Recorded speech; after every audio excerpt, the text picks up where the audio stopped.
Welcome back to my YouTube channel world literature. आज जो topic हम लोग डिस्कस करने वाले हैं वो है Top Girls by Caryl Churchill.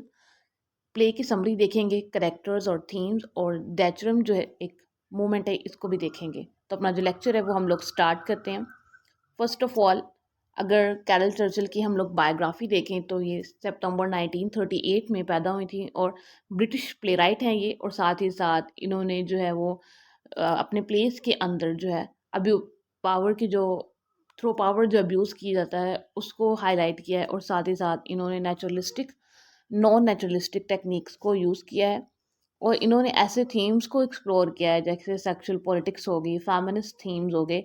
और साथ ही साथ अगर हम लोग इनके मेजर वर्क्स देखें जो बहुत इंपॉर्टेंट हैं, तो जैसे कि क्लाउड है 1978 में इनका वर्क आया था, और टॉप गर्ल जो कि आज का हमारा प्ले है इसको हम लोग डिस्कस करेंगे, 1982 में ही आया था। तो अपना जो प्ले है इसको अब हम लोग डिस्कस करते हैं। ये तो बायोग्राफी होगी कैरल चर्चिल की, हमारी राइटर जो कि ब्रिटिश राइटर हैं।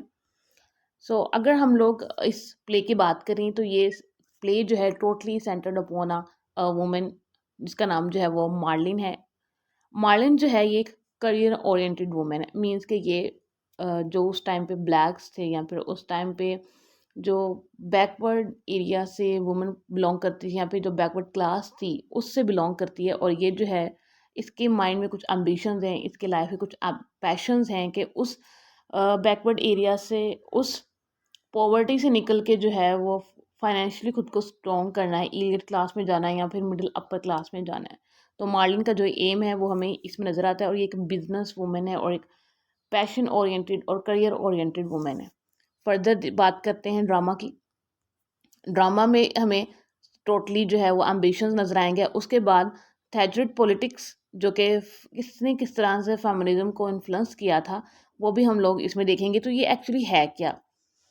ये मार्गरेट मार्गरेट उस टाइम की जो ब्रिटिश प्राइम मिनिस्टर थी, ये थैचर, उनके नाम पे जो है ये आई थी थैचरिज्म। तो ये 20th सेंचुरी के अंदर लॉन्गेस्ट सर्विंग प्राइम मिनिस्टर थी, और इन्होंने कुछ ऐसे पॉलिटिकल इकोनॉमिक पॉलिसीज़ बनाई थी जो कि फिर उस टाइम पे ब्रिटिश लोग थे जो फॉलो करते थे, इकोनॉमिक पॉलिसीज़ थी इन्होंने बनाई। तो इस वजह से जो है वो दैचरिज्म जो है वो नाम दिया गया इनके इरा को, बिकॉज ऑफ हर नेम।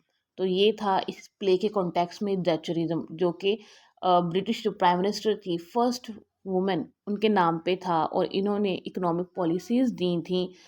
वो इस वजह से जो है वो इनका नाम, इस मूवमेंट का नाम जो है वो दैचरिज्म पड़ गया। और देन जो है वो इस प्ले में कैसे इन्होंने इन्फ्लुएंस्ड किया वो भी हम लोग देखेंगे।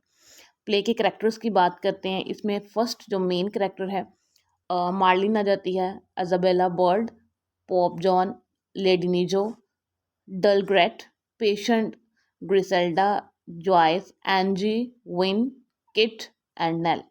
ये सभी कैरेक्टर्स आ जाते हैं, और दो इसमें और कैरेक्टर्स हैं, मिसेस किड का, लुइस का, शोना का और जिनाइन का। तो ये इसमें सारी के सारी मोस्टली वुमेन्स हैं। इसमें कोई ऐसे मेल कैरेक्टर मेन नहीं है। एक ही मेल कैरेक्टर था मिस्टर किड का, मिसेस किड जो कि होवर्ड की वाइफ है, होवर्ड जो इसकी डेथ हो जाती है प्ले में, एक वो मेन कैरेक्टर है। अदरवाइज जो है यहाँ पे टोटली ये फेमिनिस्टिक एक प्ले है।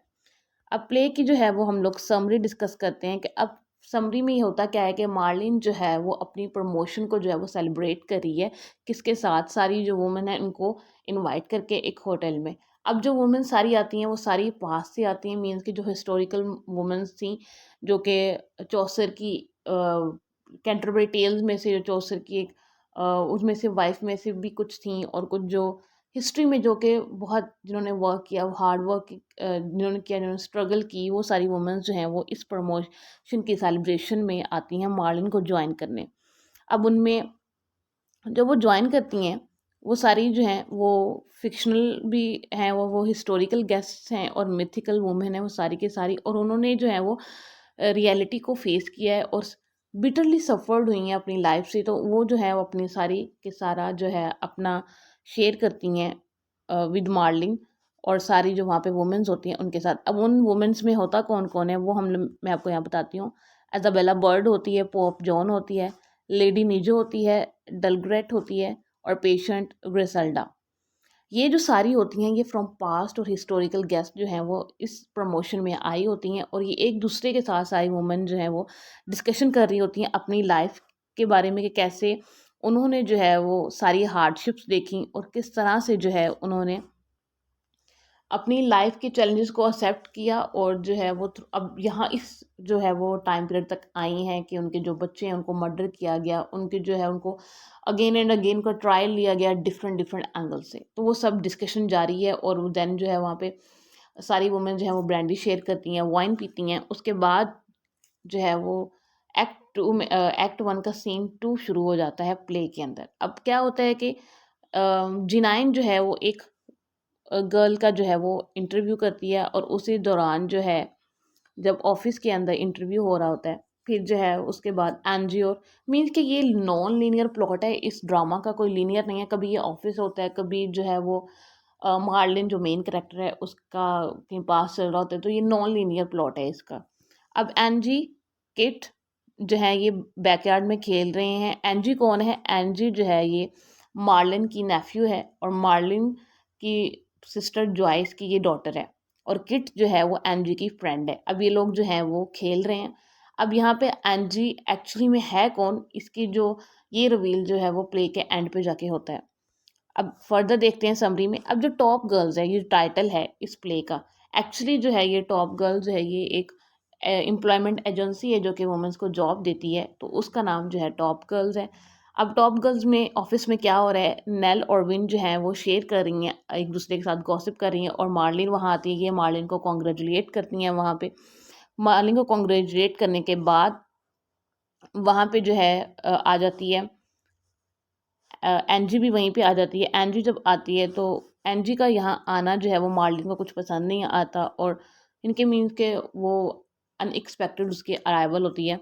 उसके बाद मिसेस किड आ जाती हैं वहाँ पे, जो कि होवर्ड की वाइफ हैं। अब ये है यहाँ पे पॉइंट ये है कि जो इसको प्रमोशन मिली है मार्लिन को प्रमोशन इस वजह कहाँ किसके से मिली है, होवर्ड से। होवर्ड जो है वो अब जो है उसकी जगह जो है वो मार्लिन काम करेगी, और यही जो बात है कि होवर्ड को अब अपनी जॉब से हाथ धोना पड़ेगा, तो डेट्स वाई जो है वो मिसेस किड आई हैं यहाँ पे और कह रही हैं कि तुम जो ये प्रमोशन इसको डिनाई कर दो और रिफ्यूज़ कर दो, ताकि होवर्ड जो है वो उसकी जो ब्रेड अर्निंग का एक ही ये रिसोर्स है वो जो है वो ज़ाया ना हो जाए।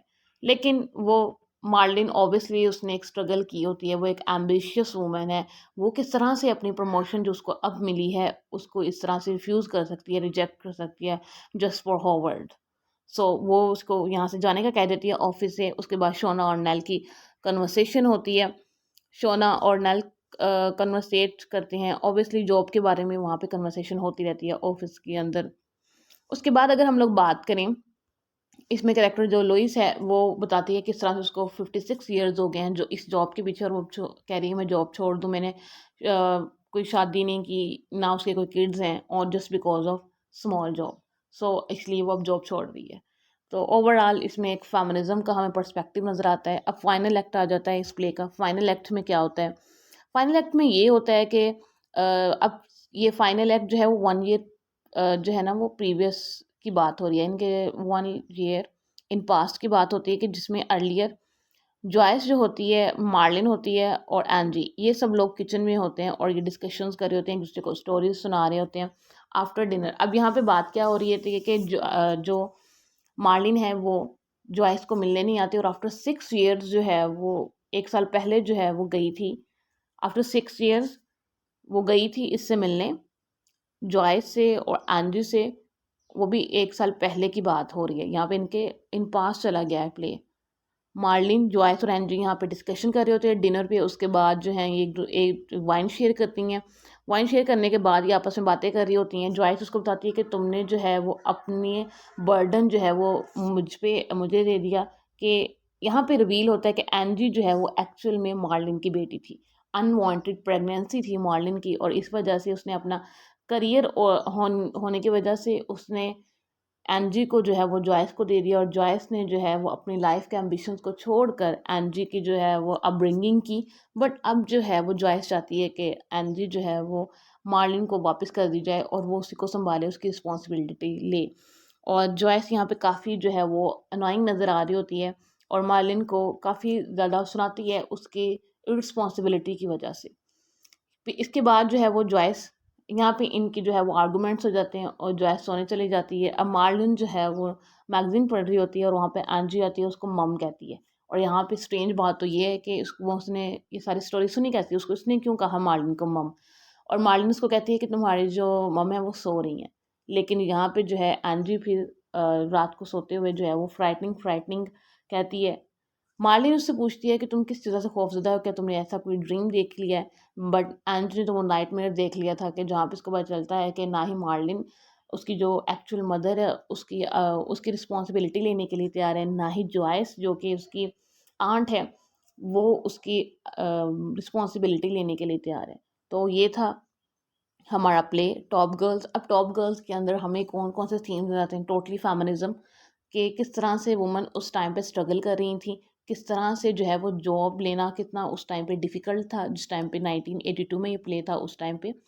और साथ ही साथ इसमें जो वुमेन्स थी वो करियर ओरिएंटेड भी थी, लेकिन उन्हें जो है वो बहुत ज़्यादा सफ़र करना पड़ा अपनी लाइफ में एक करियर चूज़ करने के लिए, एक जॉब पाने के लिए। और साथ ही साथ हमें नज़र आता है कि एक एम्बिशंस जो हैं वो किस तरह से दूसरे को हार्म करते हैं, एक एम्बिशंस किस तरह से हार्मफुल हो सकते हैं किसी दूसरे के लिए। जैसे कि मार्लिन के जो एम्बिशंस थे वो जॉयस के लिए हार्मफुल थे कि हाँ उसको जो है वो एनजी की रिस्पॉन्सिबिलिटी लेनी पड़ी। और साथ ही साथ मार्लिन जो है वो रिस्पॉन्सिबिलिटी से फ्री हो गई थी, लेकिन उसके पास उसके करियर था, एम्बिशंस थे, पैशन था। बट जॉयस जो है वो उस एम्बिशंस का जो है वो विक्टिम बन गई। एनजी जो है उस यहाँ पे हमें वो चाइल्ड डिस्प्लेसमेंट नज़र आती है, किस तरह से कोई उसकी रिस्पॉन्सिबिलिटी नहीं ले रहा और वो जो है वो एब्सर्डिटी का जो है वो शिकार हो चुकी है। आई होप कि आपको इस प्ले टॉप गर्ल्स की जो है वो समझ आ गई होगी। वीडियो को लाइक और शेयर और चैनल को सब्सक्राइब कर दीजिएगा। Thanks for watching my video.